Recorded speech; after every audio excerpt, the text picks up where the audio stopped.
Chennai trading academy viewers subscribers எல்லாருக்கும் வணக்கம். Technical அப்படின்னு ஸ்டாக் மார்க்கெட்டில் வரும்போது சார்ட், இண்டிகேட்டர்ஸ், ஸ்ட்ராட்டஜி, வேர்ல்டில் 5 டாப் இண்டிகேட்டர்ஸ் இல்லை ரொம்ப பாப்புலரான இண்டிகேட்டர்ஸ் என்ன, அதோட ஃபீச்சர்ஸ் என்ன அப்படின்றது தான் இந்த வீடியோவில் பார்க்க போகிறோம். சென்னை ட்ரேடிங் அகாடமி இது வரைக்கும் நீங்கள் சப்ஸ்கிரைப் பண்ணலாம், யூடியூப் சேனலில் சப்ஸ்கிரைப் பண்ணி வாட்ச் பண்ணுங்கள். ஏப்ரல் 25 என்னோட ட்ரைனிங் செஷன் இருக்குது. ஆப்ஷன் ட்ரேடிங்கில் ஒரு ஃப்ரீ ட்ரைனிங் இருக்குது சென்னை தாம்பரமில். அதுக்கான லிங்க்கும் வீடியோட டிஸ்கிரிப்ஷனில் இருந்து நீங்கள் யூஸ் பண்ணிக்கலாம். டெலகிராம் குரூப்போட லிங்க் டிஸ்கிரிப்ஷனில் இருந்து நீங்கள் யூஸ் பண்ணிக்கலாம். இப்போ ஃபஸ்ட்டு இண்டிகேட்டர்ஸ் என்ன அப்படின்னா, ரொம்ப அதிகமாக ஃபெமிலியராக யூஸ் பண்ணக்கூடிய indicator moving average. Moving average பொறுத்த வரைக்கும் ரெண்டுக்கு மேற்பட்ட மூவிங் ஆவரேஜ் யூஸ் பண்ணும்போது ஒரு மூவிங் ஆவரேஜ் லைன் இன்னொரு மூவிங் ஆவரேஜ் லைனை கிராஸ் ஓவர் பண்ணும்போது பை செல் சிக்னலை நம்ம அண்டர்ஸ்டாண்ட் பண்ணிக்கலாம். இதில் என்ன அட்வான்டேஜ் அப்படின்னா, ஓவரால் மார்க்கெட் ட்ரெண்டு நம்ம தெரிஞ்சுக்கலாம். அப் ட்ரெண்டில் இருக்கா இல்லை டவுன் ட்ரெண்டில் இருக்கா. ப்ரைஸோட ஸ்மூத்னஸ் வந்து நம்ம அண்டர்ஸ்டாண்ட் பண்ணிக்கலாம். வாலடைல் இருக்கும்போது ஓவரால் ட்ரெண்ட் எப்படி இருக்குன்றதை ஈஸியாக அண்டர்ஸ்டாண்ட் பண்ணிக்க முடியும். ரொம்ப ஃபெமிலியரான moving average, simple moving average, EMA, WMA. So இந்த 3 மூவிங் ஆவரேஜ் வந்து ரொம்ப மோஸ்ட் ஃபெமிலியராக மூவிங் ஆவரேஜ் கான்செப்டில் நம்ம யூஸ் பண்ணுறோம். அடுத்தது relative strength index, RSI. Large investors use பண்ணக்கூடிய இந்த டெக்னிக்கல் ஸ்ட்ராட்டஜி ரொம்ப பாப்புலர். இது வந்து என்ன பண்ணும் அப்படின்னா, ஓவர் பாட் ஓவர் சோல்ட் ஜோனை வந்து ஐடென்டிஃபை பண்ணும். மொத்தம் இதில் வந்து 0 to 100 வந்து இந்த ஆர்எஸ்ஐயில் வந்து மேப் அப்படின்னு சொல்லலாம். இதில் 70க்கு மேலே ஓவர் பாட்டாகவும் 30க்கு பிலோ ஓவர் சோல்டாகவும் நம்ம அண்டர்ஸ்டாண்ட் பண்ணிக்கலாம்.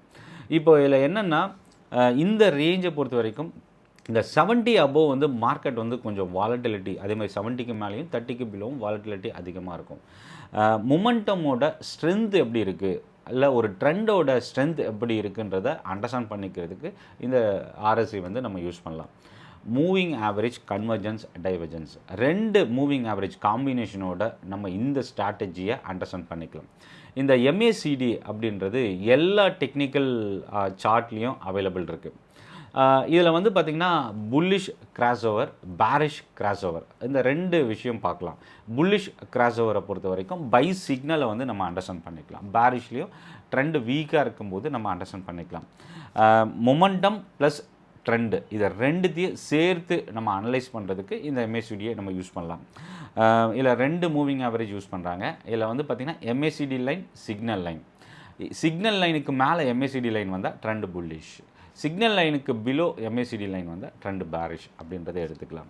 இதில் ரொம்ப முக்கியமானது என்னென்னா, இந்த 2 லைனுக்கு பிட்வீனில் இருக்கிற கேப் வாலட்டிலிட்டியை அண்டர்ஸ்டாண்ட் பண்ணும். அதே மாதிரி டைவர்ஜென்ஸ் வந்து நம்ம MACDயில் அப்ளை பண்ணலாம். லாஸ்ட்டாக நம்ம பார்க்க போகிறது பொலிஞ்சர் பேண்ட், 4வது இண்டிகேட்டர். இந்த பொலிஞ்சர் பேண்ட் ஒரு பை செல் சிக்னலுக்கான ஒரு டெக்னிக்கல் இண்டிகேட்டர் கிடையாது. இது வாலட்டிலிட்டியை அண்டர்ஸ்டாண்ட் பண்ணக்கூடிய ஒரு indicator. Upper band, middle band, lower band. இதில் மிடில் பேண்டை பொறுத்த வரைக்கும் மூவிங் ஆவரேஜாகவும், அப்பர் அண்ட் லோயர் பேண்ட் வந்து ஒரு ஸ்டாண்டர்ட் டீவியேஷன் கால்குலேஷன்லையும் எடுத்துகிட்டு வருது. இந்த 3 பேண்ட் ரொம்ப க்ளோஸாக வரும்போது ஒரு சைட்வேஸ் மார்க்கெட்டை அண்டர்ஸ்டாண்ட் பண்ணலாம். இந்த 3 பேண்ட், அதாவது அப்பர் பேண்ட் அண்ட் லோயர் பேண்டுக்கு பிட்வீனில் இருக்கிற ஒரு லார்ஜ் கேப் வந்து ரொம்ப வாலட்டிலிட்டி அதிகமாக இருக்குன்றதை அண்டர்ஸ்டாண்ட் பண்ணலாம்.